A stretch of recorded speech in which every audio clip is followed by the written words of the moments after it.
여러분께 솔직한 질문 하나 드리겠습니다. 살면서 가장 후회되는 것이 무엇입니까? 잠깐 생각해 보십시오.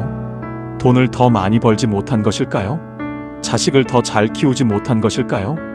아니면 건강을 더 잘 챙기지 못한 것일까요? 그런데요, 오늘 제가 만나뵌 어르신들이 한결같이 하신 말씀이 있습니다. 그분들이 가장 후회하는 것은 돈도, 자식도, 건강도 아니었습니다. 서울대학교 노년학 연구팀이 70대 이상 노인 800명을 대상으로 조사한 결과도 똑같았습니다. 그것이 무엇일까요? 노년에 가장 후회하는 것은 1위가 하지 못한 말이었고, 2위가 가보지 못한 곳이었고, 3위가 화해하지 못한 관계였습니다. 돈이 아니었습니다. 명예가 아니었습니다. 전부 사람과 관계된 것들이었습니다. 그렇다면 후회 없이 사는 방법은 무엇일까요? 오늘 이 영상을 끝까지 보시면 그 해답을 아실 수 있습니다. 그리고 그 해답을 아시고 나면 오늘 이후로 여러분의 하루가 완전히 달라지실 겁니다. 법구경에 이런 말씀이 있습니다. 오늘 할 수 있는 일을 내일로 미루지 마라. 나중에 언젠가는 오지 않습니다. 우리가 대충 사는 오늘은 하늘나라에 먼저 가신 분들의 그토록 살고 싶었던 귀한 하루입니다. 그리고 달력에는 나중이라는 날이 없습니다. 오늘만 있습니다. 후회는 지나간 것을 바꾸려는 마음이에요. 그런데 지나간 것은 바꿀 수 없습니다. 바꿀 수 있는 것은 오늘뿐이에요. 오늘을 어떻게 사느냐가 내일의 후회를 만들기도 하고 없애기도 합니다. 오늘 제가 알려드릴 5가지 이야기가 바로 그것입니다. 그런데 한 가지 미리 말씀드리겠습니다. 5가지 중에 가장 중요한 것은 4번째입니다. 끝까지 저와 함께 해주십시오. 나이 들수록 인생을 행복하게 사는 법, 1번째입니다. 하고 싶은 말은 오늘 하십시오. 평생 참으셨다고요? 이제 그러지 마세요. 경남 거제에 사시는 74살 박말순 어르신 이야기입니다. 어르신은 평생 하고 싶은 말을 참으셨습니다. 가족한테도, 친구한테도, 이웃한테도요. 좋다는 말, 고맙다는 말, 보고 싶다는 말, 다 마음속에만 있었습니다. 말로 꺼내는 것이 쑥스러우셨거든요. 우리 세대가 다 그렇잖아요. 표현하는 것이 낯간지럽고 말로 하지 않아도 알겠지 하는 마음이요. 그런데 어르신에게 가장 친한 친구가 있으셨습니다. 40년을 함께한 친구였습니다. 동네에서 만나서 시집도 같이 가고 자식도 비슷한 때에 낳고 힘든 일이 있으면 서로 기대던 친구였습니다. 어르신이 그 친구한테 하고 싶었던 말이 있으셨습니다. 너 덕분에 내가 여기까지 살았어. 그 말이요. 근데 그 말이 늘 마음속에만 있었습니다. 다음에 만나면 해야지, 다음에 만나면 해야지 하시다가 그냥 지나갔습니다. 그러다 어느 날 아침이었습니다. 전화가 왔습니다. 그 친구가 새벽에 갑자기 쓰러지셨다는 겁니다. 어르신이 달려가셨습니다. 병원 응급실이었습니다. 친구는 의식이 없었습니다. 어르신이 친구 손을 잡으셨습니다. 친구 손이 차가웠습니다. 평생 그 손을 잡고 웃고 울었는데 그날 그 손이 차가웠습니다. 어르신이 그 손을 꼭 잡으시고 귀에 대고 말씀하셨습니다. 야, 너 덕분에 내가 여기까지 살았어. 고마워. 친구가 들으셨는지 모릅니다. 사흘 뒤에 친구는 세상을 떠나셨습니다. 어르신이 장례식장에서 친구 영정 앞에 앉으셨습니다. 국화꽃이 놓여 있었습니다. 영정 속 친구가 웃고 있었습니다. 어르신이 그 웃음을 바라보셨습니다. 하고 싶었던 말들이 그제야 올라왔습니다. 웃겼던 기억들, 같이 울었던 날들, 고마웠던 순간들. 40년이 한꺼번에 올라왔습니다. 근데 이제 들을 사람이 없었습니다. 어르신이 영정을 보시면서 혼자 말씀하셨습니다. 진작 말할 걸 그랬다. 그 말이 영정 앞에서 어르신을 오래 붙잡았습니다. 돌아오는 길 내내 그 말이 어르신 안에서 울렸습니다. 진작 말할 걸 그랬다. 심리학에서는 이것을 표현되지 못한 감정의 무게라고 합니다. 하고 싶었던 말을 하지 못했을 때 그 감정은 사라지지 않습니다. 오히려 마음속에 쌓이고 굳어집니다. 그리고 더 이상 전할 수 없게 됐을 때 그 무게가 가장 크게 느껴집니다. 어르신이 집에 오시는 길에 결심하셨습니다. 이제 하고 싶은 말은 오늘 하자. 더 이상 나중으로 미루지 말자. 그날 이후 어르신이 달라지셨습니다. 남은 친구들한테 전화를 하기 시작하셨습니다. 그냥요. 보고 싶어서요. 친구가 전화를 받고 깜짝 놀랐습니다. 무슨 일 있어? 어르신이 웃으셨습니다. 아니, 그냥 목소리 듣고 싶어서. 친구가 한참 있다가 말했습니다. 나도 마침 내 생각하고 있었는데. 두 분이 한참을 전화 통화를 하셨습니다. 아무것도 아닌 이야기들을요. 그 전화가 그날 친구의 하루를 바꿨습니다. 자식한테도 달라지셨습니다. 아들이 먼 길을 달려왔을 때 예전엔 그냥 들어오라고만 하셨는데 그날은 문 앞에서 말씀하셨습니다. 왔구나. 보고 싶었어. 아들이 멈칫했습니다. 어머니가 그런 말씀을 하신 게 처음이었거든요.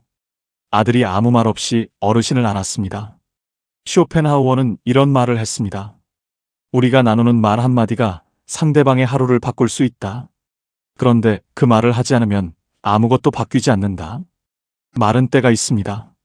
꽃이 피는 때가 있듯 말도 피어야 할 때가 있습니다. 그때를 놓치면 꽃이 지듯 말도 사라집니다. 어르신이 이렇게 말씀하셨습니다. 말은 마음속에 있으면 내 것이지만 꺼내면 두 사람 것이 돼요. 나눠야 두 배가 돼요. 친구한테 못한 말이 평생 후회로 남았어요. 이제는 하고 싶은 말은 오늘 해요. 여러분께 여쭤보고 싶습니다. 지금 이 순간 하고 싶은 말이 있으신 분이 계십니까? 그 말을 오늘 하십시오. 내일로 미루지 마십시오. 그렇다면 두 번째는 무엇일까요? 혹시 가보고 싶으셨던 곳이 있으십니까? 아직 나중으로 미루고 계신 곳이요. 나이 들수록 행복하게 사는 법, 두 번째입니다. 가보고 싶은 곳은 지금 가십시오. 충북 충주에 사시는 77살 김옥순 어르신 이야기입니다. 어르신에게는 꼭 가보고 싶은 곳이 있으셨습니다. 경주였습니다. 어릴 때 교과서에서 불국사 사진을 보고 언젠가는 꼭 가봐야지 했습니다. 결혼하고 나서도 그 마음이 있었습니다. 남편이랑 같이 가야지. 근데 자식들이 어리고 살림이 빠듯하고 몸이 좀 나아지면 하다가 세월이 흘렀습니다. 자식들이 다 크고 나서는 이번엔 남편이 편찮으셨습니다. 남편 몸이 좀 나아지면 가야지. 그러다 남편이 먼저 가셨습니다. 어르신이 남편 떠나보내시고 한동안 멍하게 지내셨습니다. 어느 날 장롱을 정리하시다가 오래된 수첩을 꺼내셨습니다. 거기에 가보고 싶은 곳들이 적혀 있었습니다.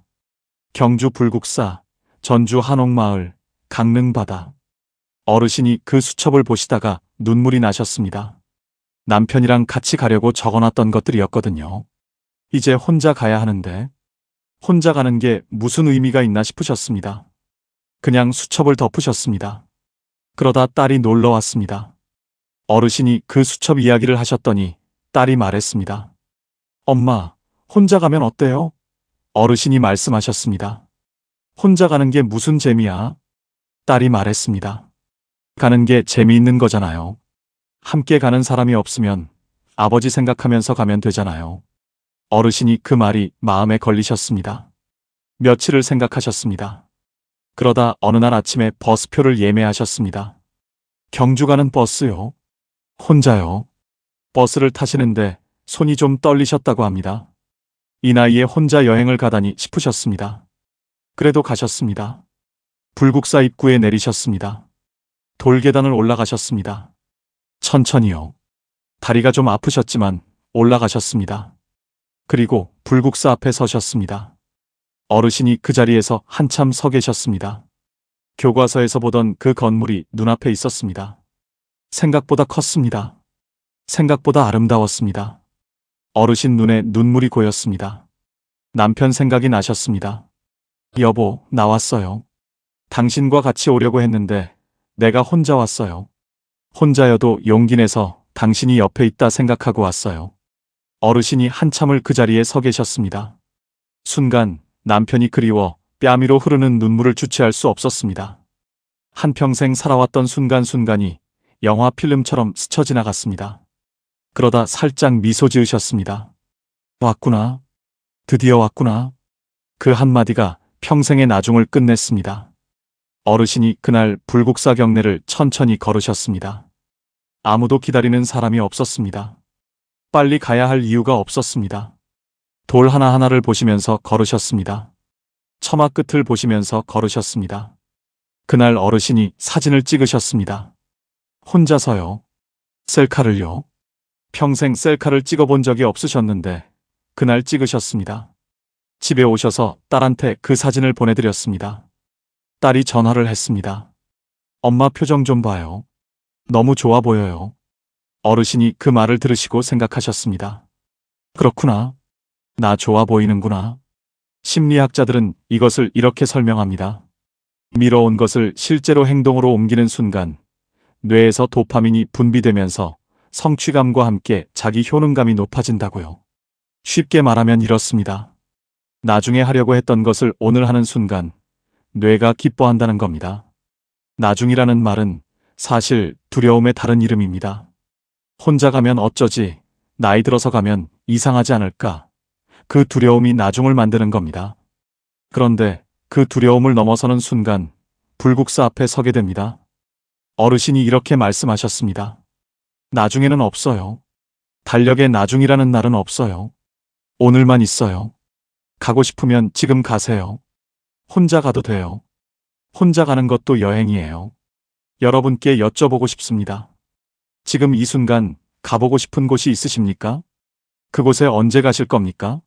나중으로 미루고 계신 것은 아닙니까? 지금 가십시오. 세 번째로 넘어가겠습니다. 혹시 지금 마음속에 오래된 갈등이 있으십니까? 화해하지 못한 관계가 있으십니까? 나이 들수록 행복해지는 법 세 번째입니다. 용서는 상대방이 아니라 나를 위한 것입니다. 전남 광양에 사시는 76살 최수님 어르신 이야기입니다. 어르신에게는 오래된 가족 갈등이 있으셨습니다. 남매 간의 일이었습니다. 어릴 때부터 사이가 좋지 않으셨던 남매였는데 어른이 되고 나서 재산 문제로 크게 다퉜습니다. 그 뒤로 20년 동안 말을 안 하셨습니다. 명절에도 서로 시간을 달리해서 다녔습니다. 어르신은 그 동생을 생각하면 아직도 속이 끓으셨습니다. 억울하셨고 서운하셨고 분하셨습니다.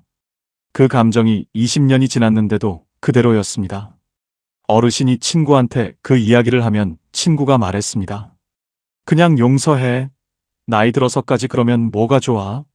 어르신이 말씀하셨습니다. 용서? 내가 왜 용서해? 내가 잘못한 게 없는데. 그 말이 맞았습니다. 어르신이 잘못한 것이 없었습니다. 그런데 그 억울함을 20년 동안 품고 사셨습니다. 그러다 어느 날 동생이 아팠다는 소식을 들으셨습니다. 위암이었습니다. 수술을 했다는 말을 들으셨습니다. 어르신이 그날 밤 잠을 못 주무셨습니다. 어릴 적 동생이 귀여웠는데 왜 동생하고 이렇게 되었을까? 동생은 미운 사람인데 왜 잠이 안 오지? 어르신이 새벽에 누워서 생각하셨습니다. 동생이 위독해져서 죽으면 어떡하지? 그 생각이 드는 순간 어르신이 스스로 놀라셨습니다.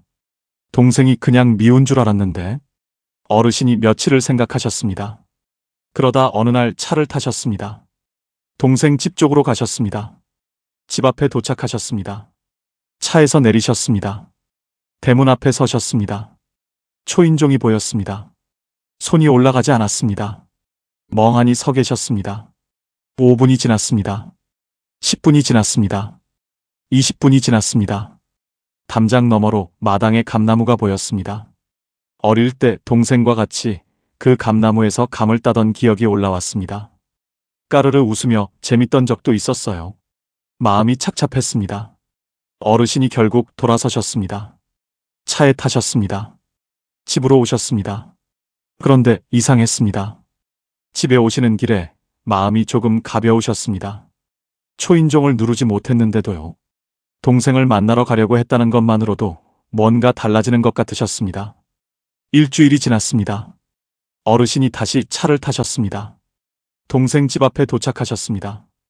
여전히 감이 주렁주렁 열려 있었어요. 이번엔 차에서 내리시자마자 걸어가셨습니다. 생각할 시간을 주지 않으셨습니다. 그리고 초인종을 누르셨어요. 딸깍. 잠시 후 문이 열렸습니다. 그 동생이 나왔습니다. 얼굴 안 보고 산지 얼마 만인지 20년 만이었습니다. 동생은 많이 야위어 있었습니다. 두 분이 마주 보셨습니다. 아무 말도 없었습니다. 그러다 동생분이 말했습니다. 왔어? 어르신이 말씀하셨습니다. 왔어. 그게 전부였습니다. 두 분이 마루에 앉으셨습니다. 대추차를 한 잔씩 드셨습니다. 말이 없었습니다. 그냥 차를 드셨습니다. 그 침묵이 불편하지 않으셨습니다. 이상하게요.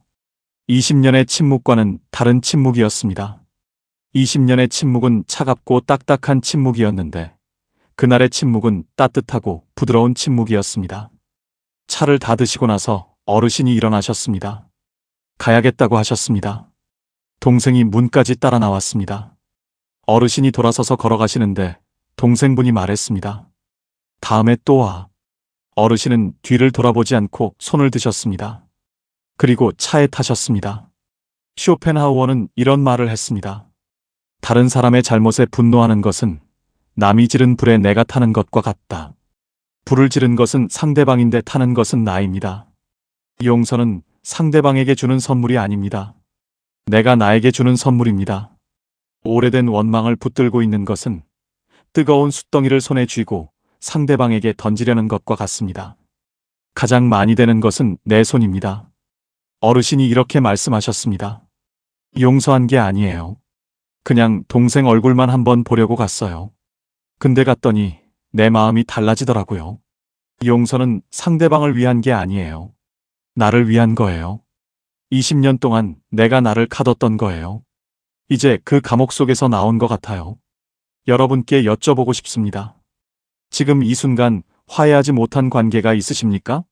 그 관계 때문에 밤에 잠이 안 오신 적이 있으십니까? 용서는 상대방을 위한 것이 아니라 나를 위한 것입니다. 나이 들수록 행복해지는 법, 네 번째입니다. 오늘 이 영상에서 제가 가장 드리고 싶은 이야기입니다. 내가 나를 가장 먼저 안아줘야 합니다. 잠깐 멈추겠습니다. 지금부터 드릴 이야기가 오늘 이 영상에서 가장 깊은 이야기입니다. 여러분께 먼저 한 가지 여쭤보겠습니다. 여러분은 지금 여러분 자신이 좋으십니까? 나 자신이 좋다. 나는 잘 살아왔다. 그런 생각이 드십니까? 망설여지신다고요? 선뜻 그렇다고 하시기 어려우신 분이 계시지요? 그렇다면 이 이야기는 여러분을 위한 것입니다. 끝까지 들어보세요. 경북 영천에 사시는 79살 이말래 어르신 이야기입니다.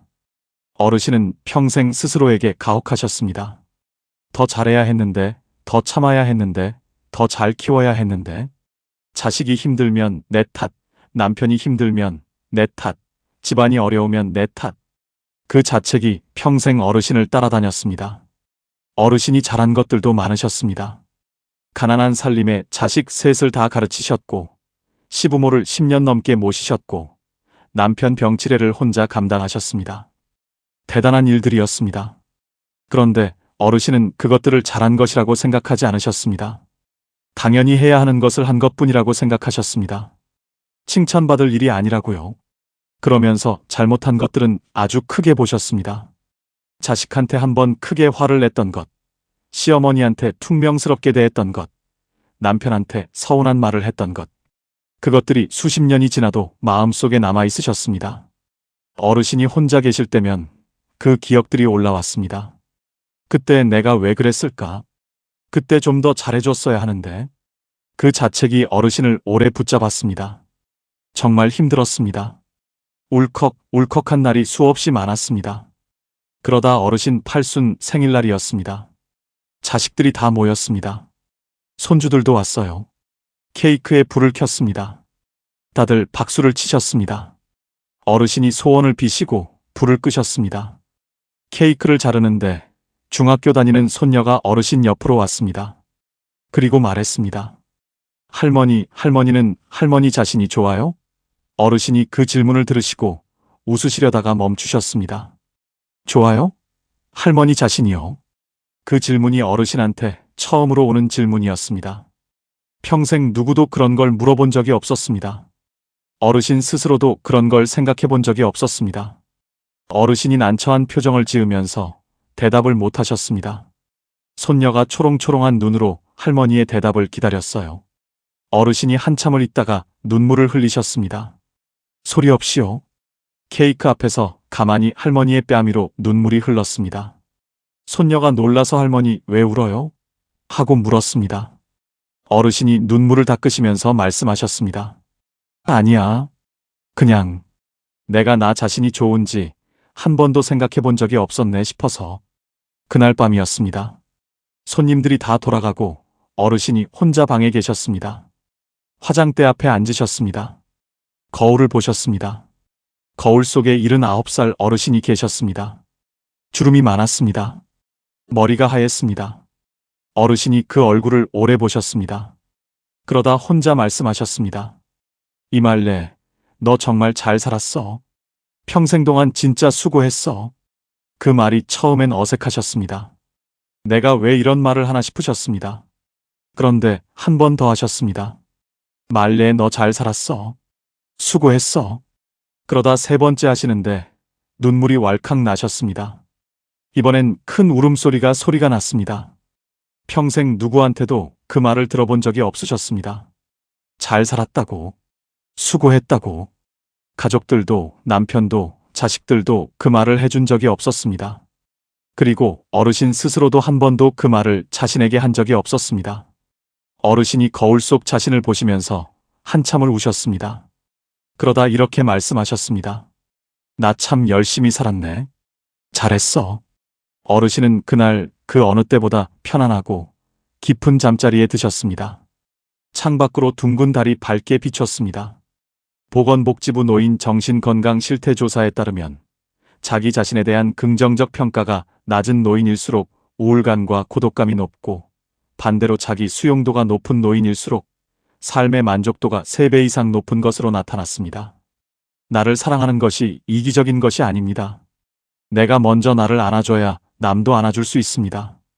자책은 내가 나를 때리는 것과 같습니다. 남이 나를 때리면 피하면 됩니다. 그런데 내가 나를 때리면 피할 곳이 없습니다. 가장 잔인한 폭력은 자기 자신에게 하는 폭력입니다. 어르신이 이렇게 말씀하셨습니다. 팔순이 돼서야 거울 보면서 잘 살았다고 했어요. 진작 했어야 했는데. 그게 제일 후회돼요. 여러분께 부탁드리고 싶습니다. 오늘 밤 잠드시기 전에 거울을 한번 보십시오. 그리고 자신에게 이렇게 말씀해 주십시오. 잘 살았어. 수고했어. 그 말이 진심이니까요. 거짓이 아니니까요. 이제 마지막입니다. 나이 들수록 행복해지는 법 5번째입니다. 오늘이 가장 젊은 날입니다. 여러분, 지금 이 순간 여러분의 나이가 몇이십니까? 70이십니까? 75이십니까? 80이십니까? 그 나이가 많다고 생각하십니까? 그런데 한 가지 말씀드리겠습니다. 지금 이 순간이 여러분의 남은 인생에서 가장 젊은 때입니다. 내일이 되면 오늘이 가장 젊었던 날이 됩니다. 그러니까 지금 이 순간이 가장 젊습니다. 다산 정약용 선생은 말씀하셨습니다. 지금 이 순간이 남은 인생에서 가장 젊은 때다. 오늘 이 하루를 충분히 살아야 한다. 오늘 4분 어르신을 만났습니다. 친구를 보내고 나서 하고 싶은 말을 오늘 하기 시작하신 박말순 어르신, 혼자 불국사에 가셔서 드디어 왔구나 하신 김옥순 어르신, 20년 만에 형제집 초인종을 누르신 최수님 어르신, 팔순 생일날 밤에 거울 앞에서 처음으로 잘 살았어 하신 이말래 어르신. 그분들이 공통으로 하신 말씀이 있습니다. 진작할 걸 그랬어요. 그 한마디입니다. 하지만 그분들이 또 공통으로 하신 말씀이 있습니다. 그래도 지금이라도 해서 다행이에요. 그 한마디입니다. 후회 없이 사는 것은 거창한 것이 아닙니다. 오늘 하고 싶은 말을 하는 것, 오늘 가보고 싶은 곳에 가는 것, 오늘 용서하는 것, 오늘 나를 안아주는 것, 그리고 오늘이 내 인생에서 가장 젊은 날이라는 것을 아는 것. 그게 전부입니다. 이말래 어르신이 그날 이후 매일 아침 달력을 보십니다. 그리고 오늘 날짜 옆에 이렇게 쓰십니다. 오늘이 가장 젊은 날. 딱 6글자입니다. 그런데 그 6글자가 어르신의 하루를 바꿉니다. 어르신이 이렇게 말씀하셨습니다. 오늘 이 날짜를 쓰고 나면 이상하게 하루가 아깝지 않아요. 그냥 지나가면 안 될 것 같아요. 그래서 뭔가를 하게 돼요. 전화도 하고 어디도 가고 하고 싶은 말도 하고. 그 6글자가 저를 움직이게 해요. 오늘 여러분도 달력을 꺼내십시오. 오늘 날짜 옆에 이렇게 쓰십시오. 오늘이 가장 젊은 날. 그리고 오늘 딱 한 가지만 하십시오. 하고 싶었던 말을 하는 것, 가보고 싶었던 곳에 가는 것, 오래된 관계에 먼저 손을 내미는 것, 아니면 거울 앞에서 잘 살았어 한마디 하는 것. 딱 하나만요. 그 하나가 오늘을 후회 없는 날로 만들어줍니다. 이제 마무리입니다. 오늘 5가지를 함께 들으셨습니다. 하고 싶은 말 오늘 하기, 가보고 싶은 곳 지금 가기, 용서는 나를 위해 하기, 내가 나를 먼저 안아주기, 그리고 오늘이 가장 젊은 날이라는 것 기억하기. 다 거창하지 않습니다. 돈이 드는 것도 없습니다. 여러분이 오늘부터 바로 시작하실 수 있는 것들입니다. 후회는 지나간 것에서 옵니다. 그런데 오늘을 잘 살면 내일의 후회가 줄어듭니다. 그리고 오늘을 잘 산 날들이 쌓이면 어느 날 이렇게 말씀하실 수 있습니다. 나는 후회 없이 살았다고요. 여러분은 지금까지 정말 열심히 사셨습니다. 평생 누군가를 위해 살았고, 평생 뒤에서 받쳐주셨고, 평생 먼저 챙겨주셨습니다. 넘어져도 다시 일어나시고, 억울해도 참으시고, 무서워도 내색하지 않으셨습니다.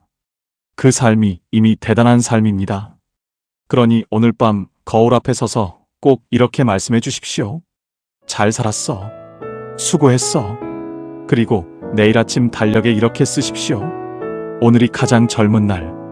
그 말이 진심이니까요. 거짓이 아니니까요. 내일은 오늘보다 반드시 더 따뜻하고 빛날 것입니다. 오늘 5가지 중에 가장 가슴에 남으신 것이 무엇인지 댓글로 나눠주십시오. 여러분의 한마디가 지금 이 영상을 혼자 보고 계실 누군가에게 오늘 하루를 살아갈 희망과 이유가 될 수 있습니다. 오늘도 끝까지 함께 해주셔서 진심으로 감사드립니다. 황금노후는 여러분의 행복을 위해 평생 응원하겠습니다. 지금까지 황금노후였습니다. 나 요즘 진짜 팔자 좋게 살아요. 진짜예요. 경북 안동에 사시는 74세 이정순 어르신이 처음 이 말씀을 하셨을 때 옆에 있던 딸이 피식 웃었다고 합니다.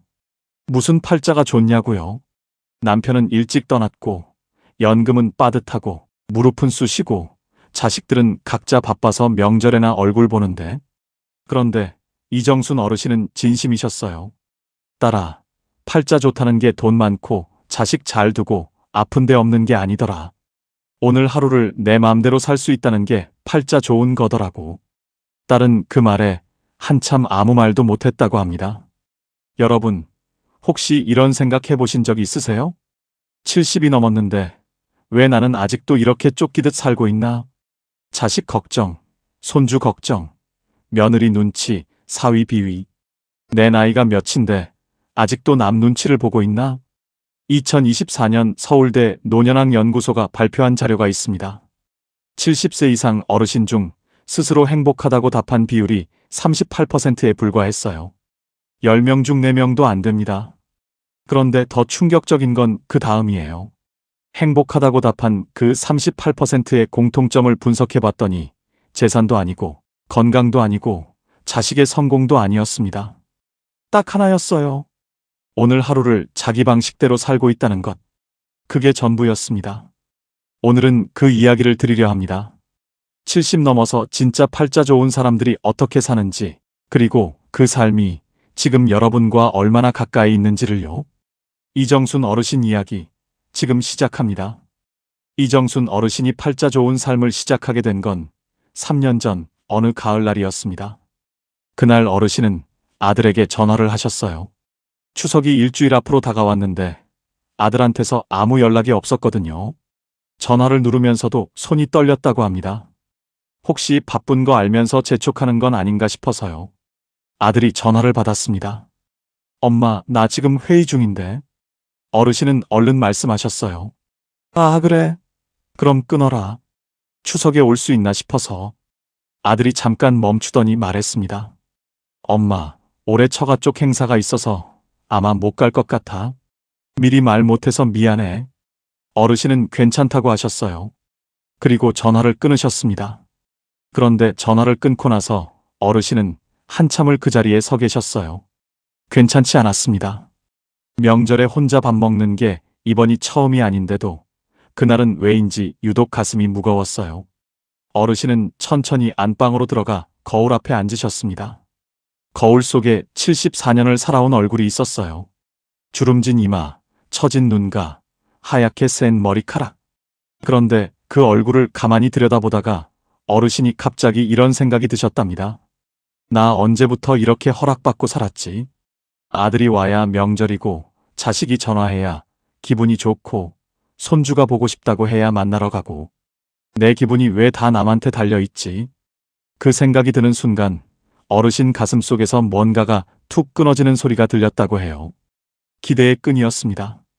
어르신은 거울 속 자신에게 말씀하셨어요. 이제 기다리지 마. 내 하루는 내가 시작해.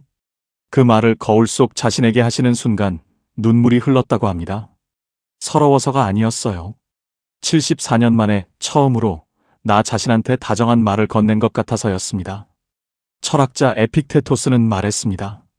당신을 불행하게 만드는 건 사건이 아니라 그 사건에 대한 당신의 기대다. 노예로 태어나 평생 아무것도 가지지 못했던 그 사람이 누구보다 자유로웠던 이유가 바로 이것이었어요. 기대하지 않았기 때문입니다. 통계청 2024년 자료를 보면 70세 이상 어르신의 64%가 자녀와의 관계에서 가장 큰 감정적 스트레스를 받는다고 답했습니다. 그런데 그 스트레스의 정체를 들여다보면 자식이 나쁜 게 아니에요. 기대가 충족되지 않는 데서 오는 겁니다. 기대를 끊는 순간 신기한 일이 벌어져요. 자식이 더 자주 연락해 옵니다. 부담이 사라지니까 편하게 다가오는 거예요. 이정순 어르신도 그러셨습니다. 기대를 끊고 나서 오히려 아들이 먼저 안부를 물어왔고 딸이 주말에 불쑥 찾아왔어요. 부모의 기대는 사랑이지만 자식에게는 때로 보이지 않는 빚이 됩니다. 그 빚을 탕감해주는 순간 자식도 숨을 쉬고 부모도 숨을 쉬어요. 기다리는 삶을 끝내고 내 하루를 내가 시작하는 것. 그게 팔자 좋은 노년의 첫 번째 조건입니다. 기대의 끈을 끊고 나서 이정순 어르신에게 생긴 것이 하나 있습니다. 시간이었어요. 자식 걱정으로 채워져 있던 그 시간이 갑자기 텅 빈 겁니다. 처음엔 그 텅 빈 시간이 어색하고 무서웠다고 합니다. 뭔가를 해야 할 것 같고 어딘가에 쓸모 있어야 할 것 같고 평생 누군가를 위해 움직여온 몸이 갑자기 멈추니까 고장난 기계처럼 어색했어요. 그러던 어느 날 어르신은 동네 시장을 혼자 천천히 걸으셨습니다. 예전에는 장을 볼 때 늘 목록이 있었어요. 아들이 좋아하는 것, 딸이 달라는 것, 손주가 먹고 싶다는 것. 그런데 그날은 목록이 없었습니다. 그냥 걸었어요. 그러다 생선 가게 앞에서 발이 멈췄습니다. 고등어 한 마리가 햇빛을 받아 반짝이고 있었어요. 어르신이 저도 모르게 말씀하셨답니다. 아, 나 저거 먹고 싶다. 그 말을 입 밖에 내고 나서 어르신이 잠깐 멈추셨어요. 내가 먹고 싶은 걸 내가 말하는 게 언제였더라. 생각해보니 잘 기억이 나지 않았습니다. 늘 남이 먹고 싶은 걸 물어보고 남이 좋아하는 걸 사다 날랐지. 내가 먹고 싶은 게 뭔지 스스로에게 물어본 적이 없었어요. 어르신은 그날 고등어 2마리를 사셨습니다. 집에 돌아와 혼자 구워 드셨어요. 창문을 열고 좋아하는 트로트를 틀고 막걸리 한 잔을 곁들여서요. 고등어 살을 발라 한 입 드셨을 때 어르신의 눈에서 눈물이 한 방울 흘렀다고 합니다. 맛있어서였을까요? 아니면 이 단순한 행복을 왜 이제야 누리고 있나 싶어서였을까요? 아마 둘 다였을 겁니다. 그런데 여기서 잠깐 여러분께 뼈 때리는 말씀 한 가지 드릴게요. 지금 혼자 밥 먹는 게 서럽다고 하시는 분들 계시죠? 그런데 솔직히 말씀드릴게요. 혼자 먹는 밥이 서러운 게 아닙니다. 내가 먹고 싶은 걸 내가 차려서 내가 먹는 그 자유가 얼마나 귀한 건지 아직 모르시는 게 서러운 거예요. 쇼펜하우어는 말했습니다. 혼자 있을 수 없는 사람은 자유로울 수 없다. 2023년 한국노인인력개발원 조사에 따르면 혼자 사는 70대 이상 어르신 중 자신만의 루틴을 가진 분들의 우울감 수치가 그렇지 않은 분들보다 47% 낮았습니다. 거의 절반이에요. 혼자이기 때문에 우울한 게 아니라 혼자인 시간을 어떻게 채우느냐가 우울함을 결정하는 겁니다. 이정순 어르신은 그날 이후 혼자만의 루틴을 만드셨어요.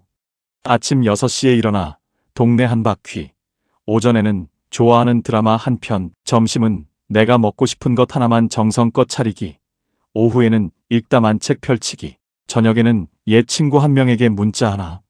별거 없어 보이죠? 그런데 이 루틴이 생기자 아침에 눈 뜨는 게 달라졌다고 합니다. 하루가 기다려지기 시작했어요. 혼자인 시간을 두려워하지 않고 오히려 그 시간을 나만의 것으로 채울 줄 아는 것. 그게 팔자 좋은 노년의 두 번째 조건입니다. 그렇게 루틴이 생기고 2달쯤 지났을 때였어요. 이정순 어르신이 딸에게 전화를 하셨습니다. 나 뭐 하나 배우려고 하는데? 딸이 물었어요. 뭘요? 어르신이 말씀하셨습니다. 수채화. 딸이 잠깐 말이 없었어요.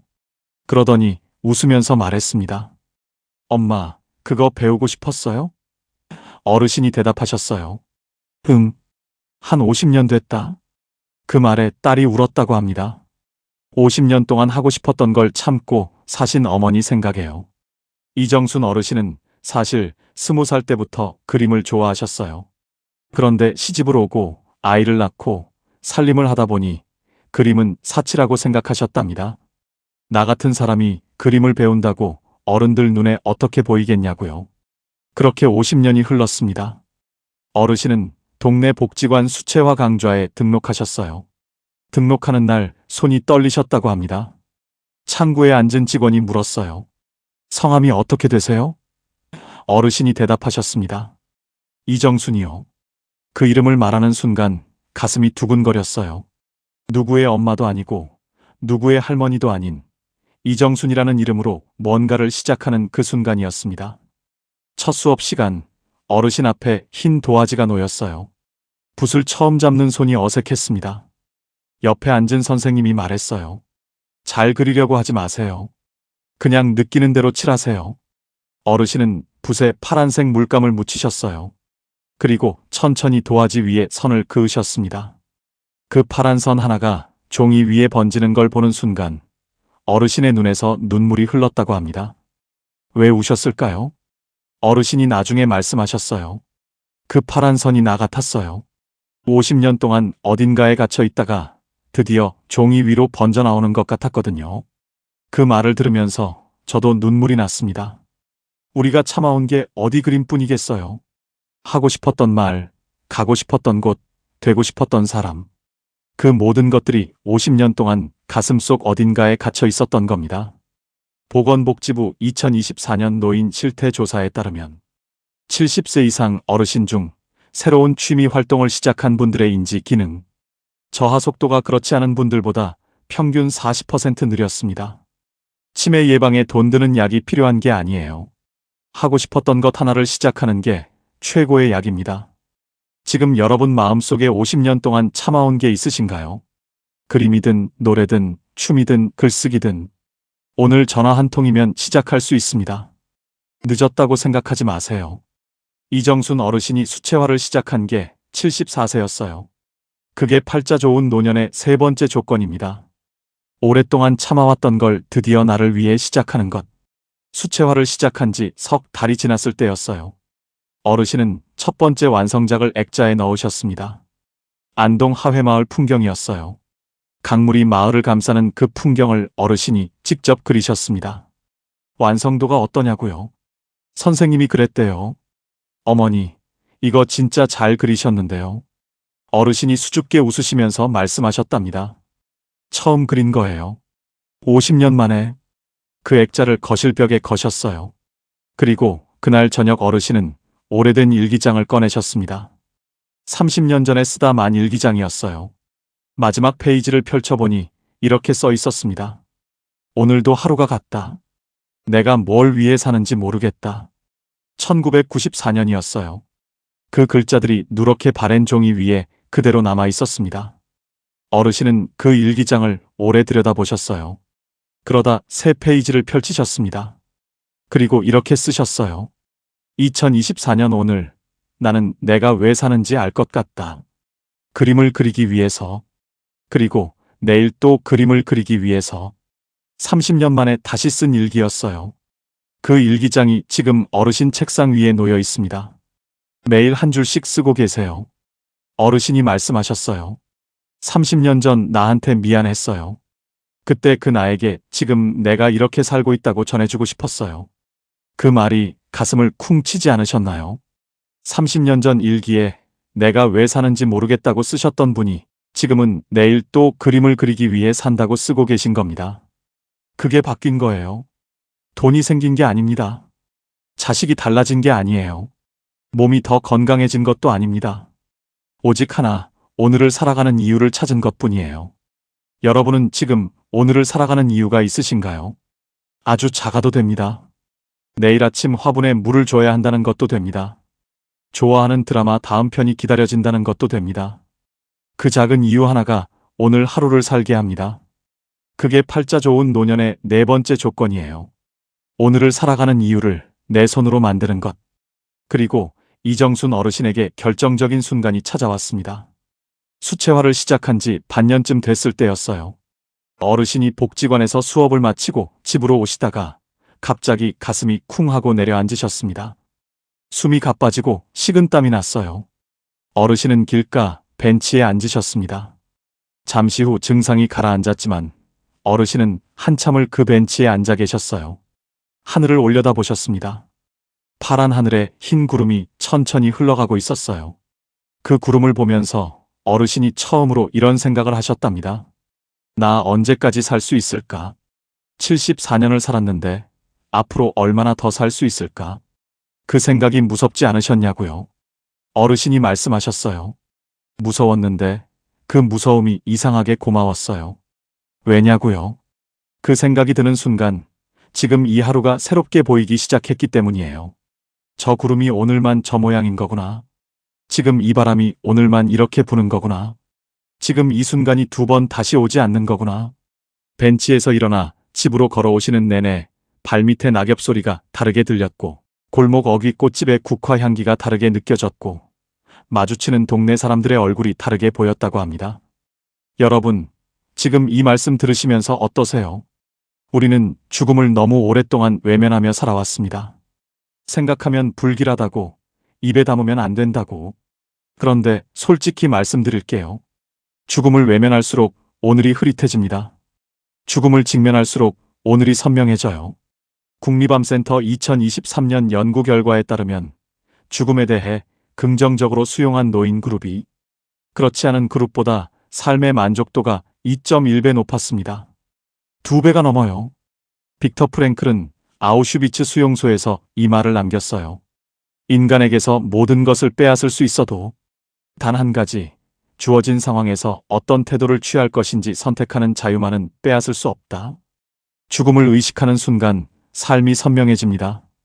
오늘 하루가 당연한 게 아니라는 걸 알게 되는 순간 아침 햇살이 다르게 보이고 밥 한 끼가 다르게 맛있고 옆집 할머니와 나누는 인사 한마디가 다르게 따뜻해져요. 집으로 돌아오신 이정순 어르신은 수채화 도구를 꺼내셨습니다. 그리고 그날 벤치에서 바라봤던 하늘을 그리셨어요. 파란 하늘, 흰 구름, 그 아래 작은 벤치 하나. 다 그리고 나서 어르신이 그림 귀퉁이에 작게 글씨를 쓰셨습니다. 2024년 10월 14일, 내가 처음으로 오늘을 발견한 날. 그 그림이 지금 이정순 어르신 침실 머리맡에 걸려 있습니다. 아침에 눈을 뜨면 가장 먼저 그 그림이 보여요. 어르신이 말씀하셨습니다.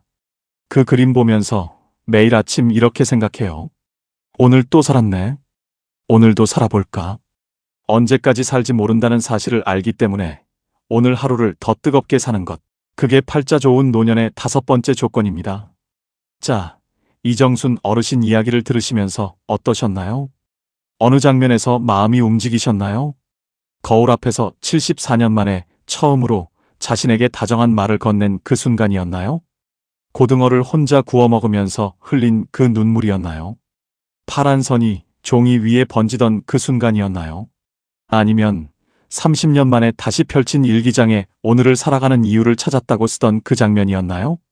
사실 이정순 어르신은 특별한 분이 아닙니다.